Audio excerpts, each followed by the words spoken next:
today I'm going to teach you how to make a pin cushion. So it's just this lovely little rounded cushion with a button on top. Quite simple, a great way to use up a small piece of cotton. You will need a circle that's 4.5 inches in diameter. And so I've just made a little template already. You could also trace out a 4.5 inch wide, so 4.5 inches across the circle. And that's all you really need, with some embroidery thread and a button and some stuffing. So you're going to start by pinning on the pattern piece onto your cotton, and just use an upper corner. I have it folded in half, so it's a cut 2, so I'll automatically get 2 circles out of this. So just put a few pins on. Obviously don't let them stick out past your pattern piece so that you can cut it out. After you have the 2 circles cut out, you are going to put them right sides together, okay, so that you're looking at the not so nice side and the not so nice side, okay, and then you're going to put some pins in to hold it together, and you're just matching your lovely raw edges all the way around this piece.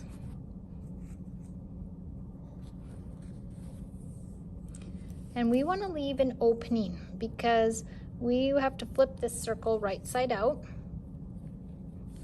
So after you have it pinned together, you are going to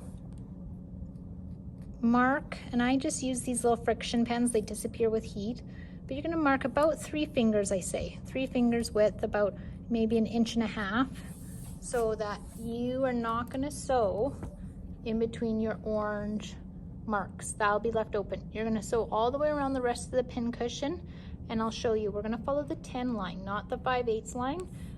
The 10 line is 3/8. So I'll show you on your machine what you're going to follow. Okay, so your machine's threaded up. I'm going to start at the first orange marking. I'm going to put my foot down right on orange, and right on your throat plate here it says 3/8 or 10. Essentially that's the edge of your presser foot as well, so whichever you prefer to follow. I'm going to take 3 to 5 stitches forward and then the 3 to 5 back. So I'm holding my back stitch in and going back those few stitches to reinforce the start. It'll get tugged on when we start to flip it right side out, so it is important that you do a back stitch. And then you're going to just follow that 10 line all the way around. And a little suggestion is that you're spinning the circle, right? So you're going at a speed that's comfortable for you, that you can keep the edge of your sort of foot along that 10 line and spin at the same time. Okay, so you're twirling your fabric as you sew and keeping it right against 3/8. Okay, you're not closing it in totally up. You are going to stop at your last orange marking so that we leave a hole. So as I approach my orange marking now, I'm going to be ready to back stitch. So I'll take my 3 to 5 stitches back and then come forward to the orange mark. Okay, so when it's done, I'll just hold this up for you to see, is we've sewn around our circle. We've left open this gap and we've backstitched at beginning and end and sewn around the whole circle edge. The next thing you're going to do is clip around your circle. So a bad habit is to stick your shears past your stitching line like this when clipping, because you can overcut real easily and go past your stitching line. We don't want that. Your tips should just go up to, but not through your stitching line. And I'm clipping about every 1/2 inch, making just these slits all the way around my pin cushion. And again, my tips are not crossing over my stitching line, so there's no chance that I can actually clip a hole into my pin cushion. Okay, so you're going to continue just making these clips all the way around. This allows the pin cushion to turn more easily and allow the seam to relax. It allows those little seam allowances to spread and sit nicer, so you get a more rounded cushion out of it and with no pulling. So keep on clipping the rest of the way around, and then you're going to turn once you've clipped all the way around, you're going to turn your pin cushion right side out through that opening. Okay, after you've flipped your pin cushion right side out, you have a little opening here. You're going to take some polyester fiberfill, the stuffing, You can use old pillows or an old stuffed animal and just use the stuffing from it if you don't have some at home. And so you're just taking little chunks of it at a time and filling it. You want to make this pretty pudgy, because if it's not super, you know, full, the pins will poke right through and stick out the other side. So we do want it pretty chubby, I call it. So don't be afraid to keep stuffing. So you're going to keep on just slowly filling your cushion until it fills out all the dimples in the side of the cushion as well. So really push it in to the edges here and fill out those corners and keep on going. Okay, once you've stuffed it, you've really tried to push it into all the corners, and it should feel quite dense, right? And chubby. Not that it's gonna like bust a seam, but you still have room, you know, to keep these little top edges folded in. So my edges are kind of tucked under. And so our next step will be to use a hand needle and thread and use the slip stitch. And we're gonna close and pinch that little section that we left open, and we're gonna hand stitch it shut with the invisible slip stitch. Okay, I will do it in this video, but I also have a really nice up close video on how to do the slip stitch. So please refer to my other tutorial video on how to do the invisible slip stitch by hand. Okay, so you're gonna need a hand needle, so a small needle with a small eye. You're gonna thread it with some matching thread color. You want it as close to the fabric color as possible so that if a little stitch shows, it kind of is more hidden. And then you're gonna pull your tail all the way down. And I always recommend about fingertip to elbow, kind of in length there. Okay, once you have that length, you're gonna wrap it around your finger, form a little X, roll it off with your thumb, and then if you pull down on all those rolls, it forms what's called a messy knot, okay? So it's sort of right there, it's chunkier, but it's secure, and we're always gonna hide our knot so that we don't see it anyway.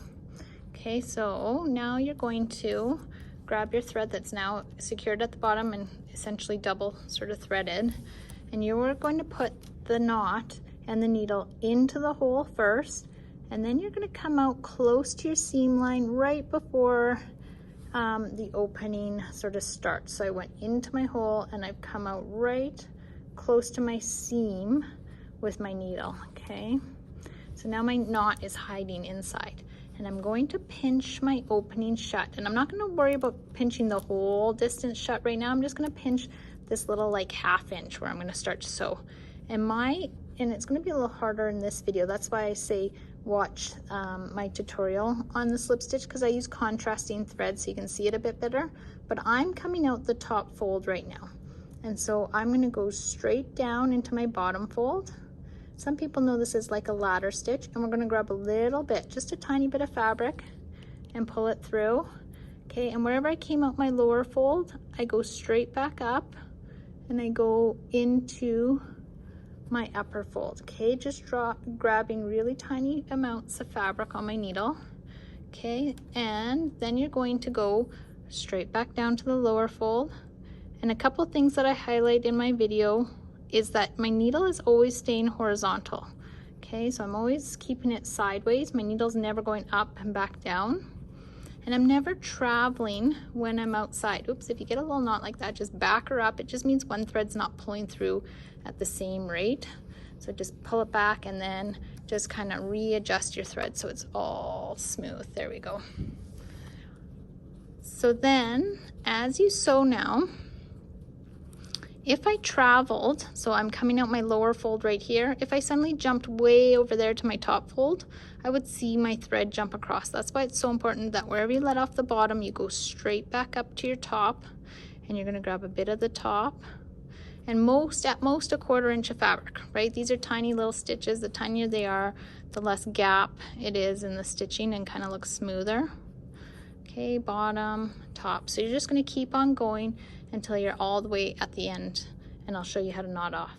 Okay, once you reach the end where you have no longer have any opening, you're gonna grab a little bit of where you ended, just a tiny little spot of like fabric, but don't pull it all the way through. So my loop is forming and it's getting smaller, and if I tuck my needle through that loop now and I pull it, that's once.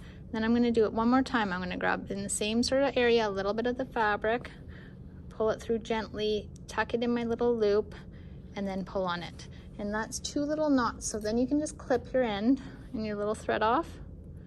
And now you're gonna be your next step ready for the embroidery thread. So you can kind of shuffle your cushion and try to move some more stuffing into that one corner where we kind of kept it a little less bulky because we were slip stitching to keep a rounded shape. And now we're gonna go and get some embroidery thread to start to create even a better shape. Okay, for our next step, you want to pick out embroidery thread. Okay, so it's usually composed of like 6 threads all on one, nice and thick. You need an embroidery needle. It has a larger eye, okay? So make sure you're grabbing one of those so it's easier to thread through the embroidery thread, okay? So you're just gonna leave like a tail, I don't know, 8 inches through the needle. Don't tie it at the very bottom, and don't tie it to the needle, because if you get a knot here, it's hard to pull through and gets caught up. You do want quite a long length of embroidery thread though, because this next step does eat up quite a bit. So I'm gonna grab just approximately close to 1 meter of embroidery thread. So that's like approximately 39 inches. You're gonna knot off the single end. Again, I just sort of make a messy knot because it's gonna be at the bottom of my cushion. Okay, and so now I'm gonna landmark the bottom by just approximately finding the middle. Okay, you're kind of eyeballing the middle here. And then what you're gonna do is you're gonna try to keep it going straight up, and you can poke it through your cushion here and kind of come out the middle on the outside. Okay, so you're gonna pull it all the way through until it catches at the knot. And then you're gonna wrap it around the top edge and around, and you're always gonna go back in through the back, so where your knot was, so the bottom of your cushion, and you're gonna come out the top. Now try your best to keep your needle as close to the middle as possible. Okay, so you can kind of direct your needle. It doesn't have to be perfect because we are putting a button on the top to cover it, but try your best to keep it kind of around the same spot of the middle. And you want to give it, yeah, a little pull. See how I'm dimpling my cushion in here? Because it's supposed to like have these little like flowered edges, like petals. And now I came across the top, so I'm going to go around the opposite side. So now I'm going to go directly across from it, and I'm going around it, back in the bottom where my knot is, coming back out my top the best I can at the center of my cushion. And I'm going to make sure that this looks nice and, you know, straight, so I can direct my embroidery thread to stay right below. And again, I'm going to give it a little pull because I want it to have a little bit of dimpling. And now I'm going to do the opposite side. So I'm going to form like an X right now. So now I'm going to go crosswise, back around through the bottom, out the top. Okay, and pulling it as tight as I can go with giving it a little shape and keeping it right at sort of a right angle. Okay, and now the opposite side, around the bottom, out the top. Okay, so now I have 4 rounds done. We need 8. Okay, so as soon as I have my sort of cross and I've sort of made it look pretty straight, I can move my thread around a little bit, and I've given it a little pull. Now I'm going to fill in the other side. So now I'm going to go in between these ones like this, and in between there, and in between there, and in between there. So now I just tilted my cushion, and basically I'm making another X. Okay, so keep on doing that, and I'll show you how to knot off. Okay, so you can see now I have 8 little sections. Okay, so you can count yours to make sure you've done enough, but essentially you did 4, and then you just spun your cushion and did another 4. So if you have enough embroidery thread, which I do, we can use this to attach your button, which makes it a little easier. So you're gonna get lots of choices of buttons, so go ahead to the button drawer and pick which button you're going to use.